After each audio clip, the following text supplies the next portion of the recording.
Saudara-saudaraku yang terkasih dalam Yesus Kristus, sekarang kita masuk pelajaran kedua kuartal ketiga dengan tema pekabaran salib. Ayatnya terdapat dalam 1 Korintus 1 ayat 18. Sebab pemberitaan tentang salib adalah kebodohan bagi mereka yang akan binasa.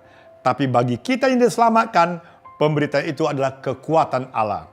Saudara-saudaraku yang kekasih, kita hidup pada waktu yang sangat menentukan dalam sejarah keselamatan.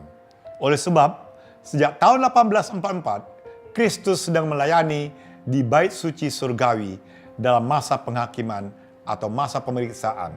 Dan umat Tuhan sedang dipersiapkan menerima materi Allah sebelum pintu kasihan tertutup. Makanya Alkitab berkata dalam Roma 13 ayat 11, hal itu kamu ketahui, bahwa saatnya telah tiba bagi kamu untuk bangun dari tidur. Dan di dalam Wahyu pasal 20 ayat 12 dikatakan, sesungguhnya aku datang segera dan aku membawa upahku. Pertanyaan penting bagi saudara dan saya hari ini, bukan lagi apakah dunia akan berakhir, tetapi apakah kita sudah siap jika peristiwa kedatangannya itu terjadi. Dan Alkitab menunjukkan bahwa persiapan umat Tuhan pada akhir zaman hanya berpusat kepada satu hal, pekabaran salib, sebagaimana ayat inti kita baca tadi dalam 1 Korintus 1:18, dan itulah tema pelajaran kita sepanjang pekan ini. Baik, kita mulai pelajaran hari Minggu dengan tema Injil Salib. Rasul Paulus berkata, saudaraku, aku telah memutuskan untuk tidak mengetahui apa-apa di antara kamu selain Yesus Kristus, yaitu Dia yang disalibkan, dalam 1 Korintus 2 ayat 2. Perhatikan baik-baik saudaraku. Paulus tidak berkata salib adalah bagian Injil. Tapi Paulus berkata salib adalah pusat Injil di dalam ayat inti yang kita baca dan 1 Korintus 2 ayat 2. Tanpa salib saudaraku, doktrin itu hanya pengetahuan tanpa keselamatan. Saudara bisa baca dalam Yohanes 5 ayat 39 dan Yakobus 2 ayat 19. Demikian juga jemaat hanya organisasi tanpa kuasa yang hidup. Kisah 4 ayat 12 atau Efesus 2 ayat 8 dan 9. Ibadah itu juga hanya kebiasaan tanpa perubahan hati. Itu juga ditulis dalam 1 Korintus 1 ayat 17 dan Yesaya 29 ayat 13. Makanya saudaraku, orang bisa tahu Alkitab, tapi belum tentu mereka diselamatkan. Kisah 4 ayat 12, keselamatan hanya melalui Kristus. Maka itu saudaraku, melalui salib Kristus ada 3 tahap keselamatan. Pertama, dosa manusia diampuni, itulah yang disebut pembenaran. Yang kedua, hubungan manusia dengan Allah dipulihkan, itulah pendamaian. Yang ketiga, kehidupan lama mati dan hidup baru dimulai, itulah pengudusan. Dan untuk ayat-ayatnya Anda bisa baca dan lihat dari layar kaca Anda sendiri.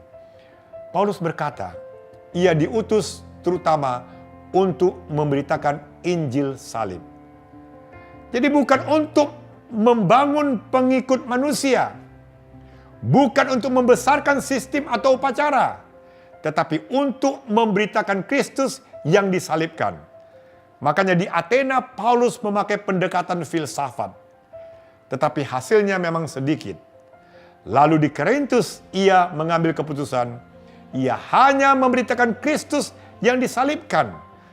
Karena salib adalah kuasa Allah yang menyelamatkan manusia.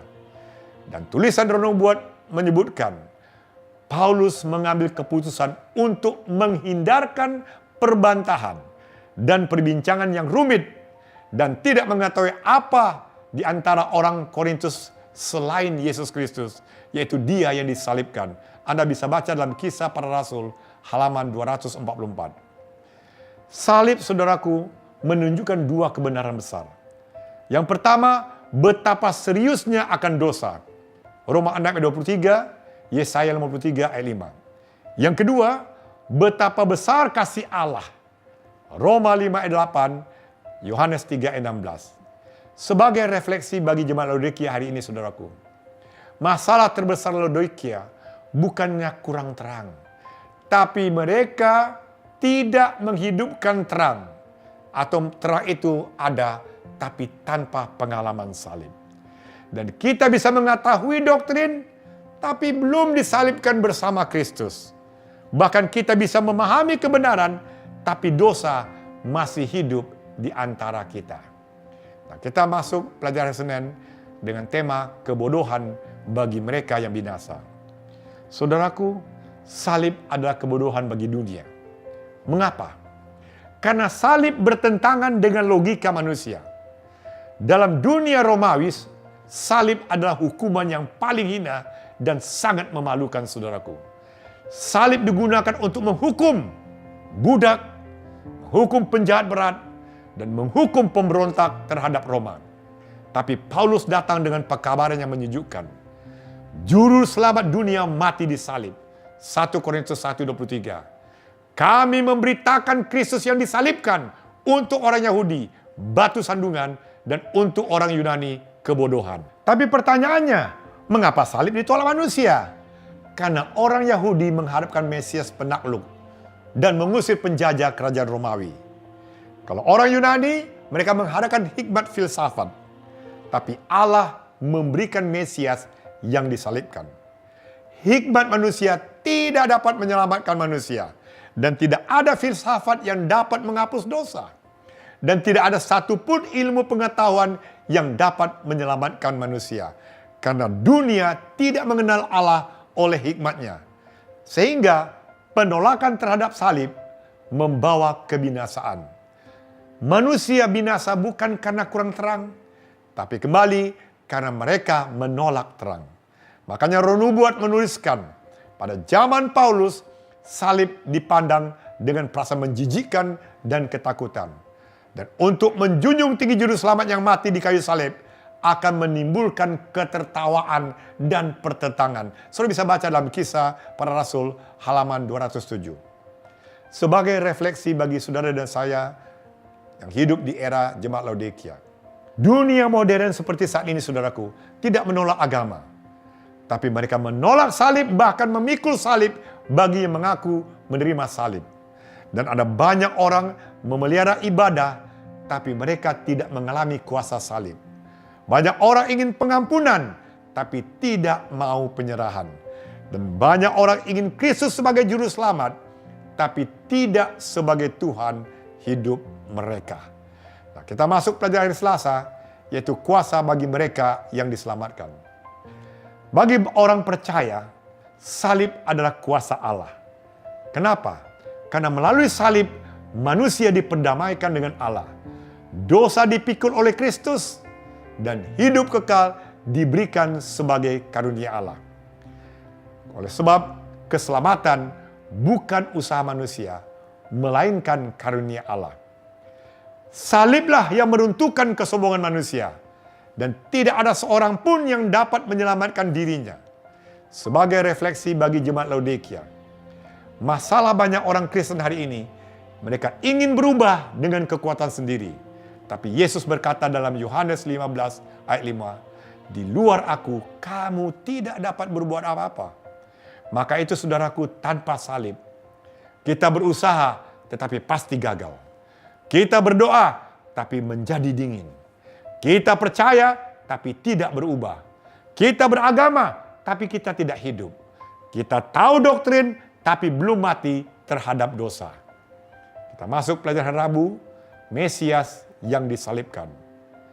Dalam 1 Korintus 1 ayat 22 dituliskan, orang Yahudi mencari tanda, orang Yunani mencari hikmat. Tetapi Allah memberi Mesias yang disalibkan. Bahkan murid-murid Yesus pun sulit menerima hal ini. Salib, saudaraku, menunjukkan sesuatu yang mengejutkan seluruh alam semesta. Keselamatan tidak datang melalui kekuatan manusia. Keselamatan hanya datang melalui pengorbanan Allah di dalam diri Yesus. Dan kitab Roma 5 ayat 8 menggarisbawahi bahwa Allah rela mati untuk manusia berdosa. Melalui salib diberikan pengampunan dosa. Dan dalam Kisah Para Rasul pasal 13 ayat 38 dituliskan, melalui dialah diberitakan kepada kamu pengampunan dosa. Karena itu Injil harus diberitakan dengan kuasa Roh Allah. Injil bukan hanya kata-kata, tapi kuasa yang mengubah hidup. Dan keselamatan tidak dihasilkan oleh kemampuan manusia, tapi oleh kuasa Allah.